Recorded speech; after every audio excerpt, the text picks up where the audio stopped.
ನಮಸ್ಕಾರ. ಎಷ್ಟೋ ಸತಿ ನಾನು ನಿಮ್ಗೆ ಹೇಳ್ತಾನೆ ಇರ್ತೀನಿ. ನೋಡಿ, ನಕಾರಾತ್ಮಕ ಆಲೋಚನೆ ಮಾಡಬೇಡಿ, ಸಕಾರಾತ್ಮಕ ಆಲೋಚನೆ ಮಾಡಿ. ಯಾಕಂತ ಹೇಳಿದ್ರೆ, ಯದ್ಭಾವಂ ತದ್ಭವತಿ ಅಂತ. ನೀವು ಏನನ್ನ ಅನ್ಕೋತಾ ಇರ್ತೀರಾ, ನಿಮ್ಮ ಜೀವನ ಹಾಗೆಯೇ ಹೋಗ್ತಾ ಇರತ್ತೆ ಅಂತ. ಆದರೆ ಸದಾ ನಾನು ಪಾಸಿಟಿವ್ ಆಗಿರೋಕ್ಕೆ ಸಾಧ್ಯನಾ? ನನ್ನ ಮನೆಯಲ್ಲಿ ಯಾರೋ ಒಬ್ರಿಗೆ ತುಂಬಾನೇ ಹುಷಾರಾಗಿಲ್ಲ. ಡಾಕ್ಟರ್ ಹೇಳಿದ್ದಾರೆ, ಇನ್ನು ಕೆಲವು ದಿನ ಮಾತ್ರ ಅವ್ರು ಉಳಿಯೋದು ಅಂತ. ಅಂಥ ಟೈಮಲ್ಲಿ ನಾನು ಹೇಗೆ ಪಾಸಿಟಿವ್ ಆಗಿರಲಿ?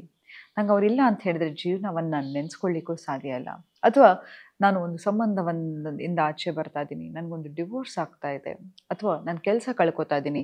ಇಂಥ ಟೈಮಲ್ಲಿ ನಾನು ಸಕಾರಾತ್ಮಕವಾಗಿ ಇರೋಕ್ಕೆ ಸಾಧ್ಯನಾ? ಹೇಗೆ ಇಂತಹ ಒಂದು ಅಡ್ವರ್ಸಿಟಿಯಲ್ಲಿ ನಾನು ಪಾಸಿಟಿವ್ ಆಗಿರೋದು ಅಂತ ಇದ್ದರೆ, ಇವತ್ತಿನ ಸಂಚಿಕೆಯಲ್ಲಿ ಈ ಮಾತುಗಳು ಖಂಡಿತವಾಗ್ಲೂ ನಿಮಗೆ ಸಹಾಯವನ್ನು ಕೊಡುತ್ತೆ. ನೋಡಿ, ಮನುಷ್ಯ ಅಂತ ಅಂದಮೇಲೆ ಎಲ್ಲರಿಗೂ ಒಂದು ಎನರ್ಜಿ ಅಂತ ಇರುತ್ತೆ. ಈಗ ನಾನು ಮಾತಾಡ್ತಾ ಇದ್ದೀನಿ ಅಂತ ಹೇಳಿದ್ರೆ ನನ್ನ ಹತ್ರನೂ ಒಂದು ನನ್ನ ಸುತ್ತ ಕೂಡ ಒಂದು ಎನರ್ಜಿ ಫೀಲ್ಡ್ ಆರಾ ಅಂತ ಕರಿತೀವಿ. ಪ್ರತಿ ಒಂದು ಆಲೋಚನೆಗೂ ಒಂದು ವೈಬ್ರೇಷನ್ ಇರುತ್ತೆ. ಆ ವೈಬ್ರೇಷನ್ನು ನಮ್ಮ ಜೀವನದ ರಿಯಾಲಿಟಿಯನ್ನು ಸೃಷ್ಟಿ ಮಾಡುತ್ತೆ. ನೋಡಿ, ಯಾರಾದರೂ ಹುಷಾರಾಗಿಲ್ಲ ಅಂತ ಹೇಳಿ ತಿಳ್ಕೊಳ್ಳೋಣ. ಎಷ್ಟೋ ಸತಿ ನಮ್ಮ ಮಕ್ಕಳು ನಮ್ಮ ಹತ್ರ ಬಂದು ಯಾವ ಪ್ರಾಬ್ಲಮನ್ನು ಡಿಸ್ಕಸ್ ಮಾಡಲ್ಲ. ಯಾಕೆ ಗೊತ್ತಾ? ಈಗ ನನ್ನ ಅಮ್ಮನಿಗೆ ನಾನು ಹೋಗಿ ನನ್ನ ಜೀವನದಲ್ಲಿ ಏನೋ ಒಂದು ಕಷ್ಟ ಇದೆಯಮ್ಮ ಅಂತ ಹೇಳಿದ್ರೆ, ತಕ್ಷಣ ನನ್ನ ತಾಯಿ ಏನು ಮಾಡ್ತಾರಪ್ಪ ಅಂತ ಹೇಳಿದ್ರೆ, ಆಲೋಚನೆ ಮಾಡಲಿಕ್ಕೆ ಶುರು ಮಾಡ್ತಾರೆ, ಚಿಂತೆ ಮಾಡಲಿಕ್ಕೆ ಶುರು ಮಾಡ್ತಾರೆ.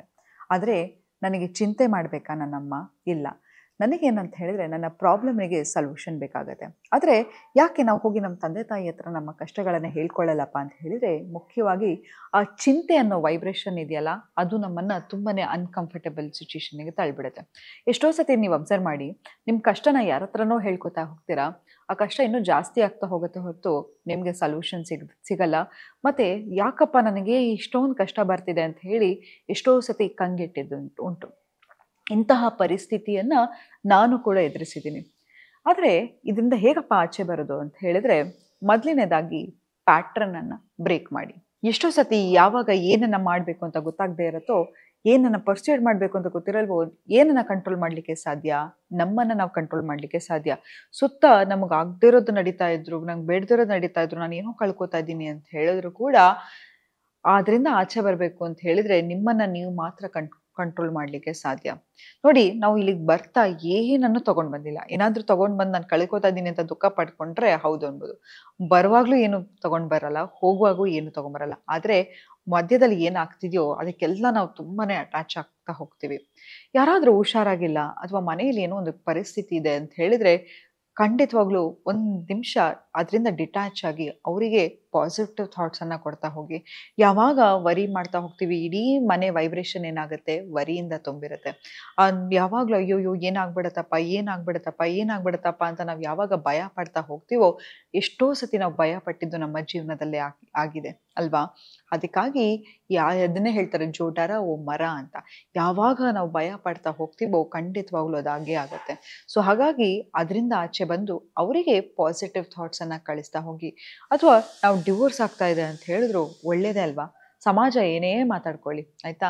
ಆದರೆ ನೀವು ಒಂದು ಕೆಟ್ಟ ಮ್ಯಾರೇಜಿಗೆ ಪಾಸ್ ಹಾಕಿ ನಿಮ್ಮನ್ನು ನೀವು ಚೂಸ್ ಮಾಡಿದ್ದೀರಾ. ಎಷ್ಟೋ ಸತಿ ನನಗೆ ಎಷ್ಟೋ ಜನ ಗೊತ್ತು, ಟಾಕ್ಸಿಕ್ ಮ್ಯಾರೇಜಲ್ಲಿದ್ದು ಎಷ್ಟೋ ಸತಿ ಅವರ ಜೀವವನ್ನೇ ಅವ್ರು ಕಳ್ಕೊಂಡಿದ್ದಾರೆ. ಅದಲ್ಲದೆ ನಾವು ಚಿಂತೆ ಮಾಡ್ತಾ ಇದ್ರೆ ಹೇಳ್ತಾರೋ, ಚಿಂತೆಗೂ ಮತ್ತು ಚಿತೆಗೆ ಸನ್ನೆ ಮಾತ್ರ ವ್ಯತ್ಯಾಸ ಅಂತ ಹೇಳಿ. ಚಿಂತೆ ಮಾಡಿ ಮಾಡಿ ಬೇಡದ ಕಾಯಿಲೆಗಳನ್ನೆಲ್ಲ ನಾವು ತಗೊಳ್ತೀವಿ. ಹಾಗಾಗಿ ಅಂತಹ ಒಂದು ಪರಿಸ್ಥಿತಿ ಬಂದರೂ ಕೂಡ ನಿಮ್ಮನ್ನು ನೀವು ಚೂಸ್ ಮಾಡ್ಕೊಳ್ಳಿ. ಮತ್ತು ಕೆಲಸ ಕಳ್ಕೊತಾ ಇರ್ಬೋದು, ಅಥವಾ ಇನ್ನೊಂದೇನೋ ಒಂದು ಲಾಸ್ ಆಗ್ತಾ ಇರಬಹುದು. ಖಂಡಿತವಾಗ್ಲೂ ನೋಡಿ, ಎಷ್ಟೋ ಸತಿ ನಾವು ನೋಡಿದ್ದೀವಿ, ಯಾರು ಏನನ್ನ ಕಷ್ಟಪಟ್ಟು ಏನನ್ನೋ ಕಳ್ಕೊಂಡಿದ್ರು, ಮುಂದೆ ಅವ್ರಿಗೆ ಒಂದಲ್ಲ ಒಂದು ದಿನ ಜೀವನ ಇದ್ದೇ ಇದೆ.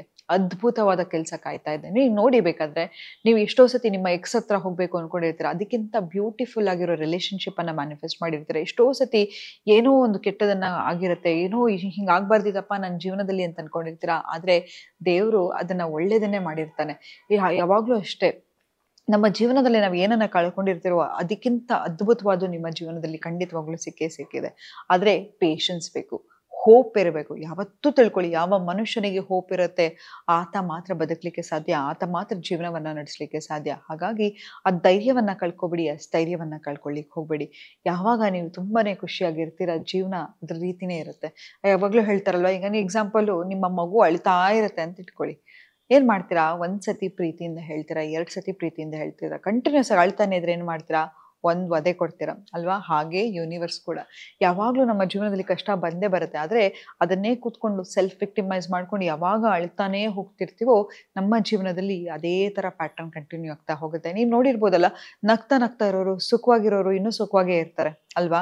ಏನೋ ಆ ಕಡೆ ಈ ಕಡೆ ಒಂದಿಷ್ಟು ಕಷ್ಟ ಬರ್ಬೋದು, ಆದರೆ ನಿಜವಾದ ಜೀವನದಲ್ಲಿ ಪರೀಕ್ಷೆ ಮಾಡಿದಾಗ ಎಂಥ ಅಡ್ವರ್ಸಿಟಿಲಿ ನೀವು ಪಾಸಿಟಿವ್ ಆಗಿ ಇರ್ತೀರಲ್ಲ, ಹೋಪನ್ನು ಕಳ್ಕೊಳ್ಳಲ್ವಲ್ಲ, ಅದು ನಿಜವಾದ ಜೀವನ. ಹಾಗಾಗಿ ನಿಮ್ಮ ಜೀವನದಲ್ಲಿ ಹೋಪನ್ನು ಕಳ್ಕೊಳ್ಳಿಕ್ಕೆ ಹೋಗ್ಬೇಡಿ. ಪ್ಯಾಟ್ರನನ್ನು ಬ್ರೇಕ್ ಮಾಡಿ. ಯಾವಾಗ ನಿಮಗೆ ಬೇಜಾರಾಗುತ್ತೆ, ಹೋಗಿ ಆ ವಾಕಿಂಗ್ ಹೋಗೋದಾಗಿರ್ಬೋದು, ಜಿಮ್ಗೆ ಹೋಗಿರ್ಬೋದು, ಪ್ರಾಣಾಯಾಮ ಮಾಡೋದಾಗಿರ್ಬೋದು. ಮತ್ತೆ ಇನ್ನೊಂದು ಸ್ಮಾಲ್ ಸಜೆಷನ್ ಏನಪ್ಪ ಅಂತ ಹೇಳಿದ್ರೆ, ಯಾವಾಗ ಬೇಜಾರಾಗಿರ್ತೀರ ಆಗ ಮೆಡಿಟೇಷನನ್ನು ಮಾಡಕ್ಕೆ ಹೋಗ್ಬೇಡಿ. ನಾವು ಯಾವ ಸ್ಟೇಟ್ ಆಫ್ ಮೈಂಡಲ್ಲಿ ಇರ್ತೀವೋ ಅದನ್ನು ಎನ್ಹಾನ್ಸ್ ಮಾಡ್ತಾ ಹೋಗುತ್ತೆ. ನೀವು ಡಿಪ್ರೆಷನಲ್ಲಿದೆ ಅಥವಾ ಬೇಜಾರಾಗಿದ್ದರೆ, ಅಳ್ತಾ ಇದ್ದರೆ ಖಂಡಿತವಾಗ್ಲೂ ಮೆಡಿಟೇಷನನ್ನು ಮಾಡಕ್ಕೆ ಹೋಗಬೇಡಿ. ಯಾವಾಗ ಒಂದು ಕಾಮ್ ಸ್ಟೇಟ್ ಆಫ್ ಮೈಂಡಲ್ಲಿ ಇರ್ತೀರಾ ಆಗ ಮೆಡಿಟೇಷನ್ ಮಾಡಿ. ಹಾಗಾಗಿ ಆ ಪ್ಯಾಟ್ರನನ್ನು ಬರ್ನ್ ಮಾಡಿ. ಯಾವಾಗಲೂ ನಿಮ್ಗೆ ಏನಾದರೂ ತುಂಬ ದುಃಖ ಆಗ್ತಿದ್ರೆ ನಿಮಗೆ ನೀವು ಒಂದು ಪತ್ರವನ್ನು ಬರ್ಕೊಂಡು ಧೈರ್ಯದ ಮಾತುಗಳನ್ನು ಹೇಳ್ತಾ ಹೋಗಿ, ಅಥವಾ ಏನಾನೋ ಕಷ್ಟ ಇದ್ರೆ ನನಗೆ ಇದನ್ನ ಆಚೆ ಬರಬೇಕು ಅಂತ ಹೇಳಿದ್ರೆ ಬರ್ದು ಅದನ್ನ ಸುಡ್ತಾ ಹೋಗಿ. ನೋಡಿ, ಯಾವುದೇ ಒಂದು ಭಯ ಇರಲಿ ನಿಮ್ಮ ಜೀವನದಲ್ಲಿ, ಆಯ್ತಾ, ಅದನ್ನ ಬರಿತಾ ಹೋಗಿ, ಬರ್ದು ಅದನ್ನ ಸುಡ್ತಾ ಹೋಗಿ. ಮೊದಲನೇ ದಿನ 1 ಪೇಜ್ ಬರೀತೀರಾ, ನೆಕ್ಸ್ಟ್ ದಿನ 10 ಲೈನ್ ಬರೀತೀರಾ, ಅದ್ರ ನೆಕ್ಸ್ಟ್ ದಿನ 5 ಲೈನ್ ಬರೀತೀರಾ. ಹಾಗೆ ಆ ಭಯ ಪೂರ್ತಿ ವ್ಯಾನಿಷ್ ಆಗೋ ತನಕ ಈ ಪ್ರಾಕ್ಟೀಸ್ ಅನ್ನ ಮಾಡಿ ಅಂತ ಹೇಳ್ತಾ ಇವತ್ತಿನ ಸಂಚಿಕೆನ ನಾನು ಮುಕ್ತಾಯಗೊಳಿಸ್ತಿದ್ದೀನಿ. ಧನ್ಯವಾದಗಳು.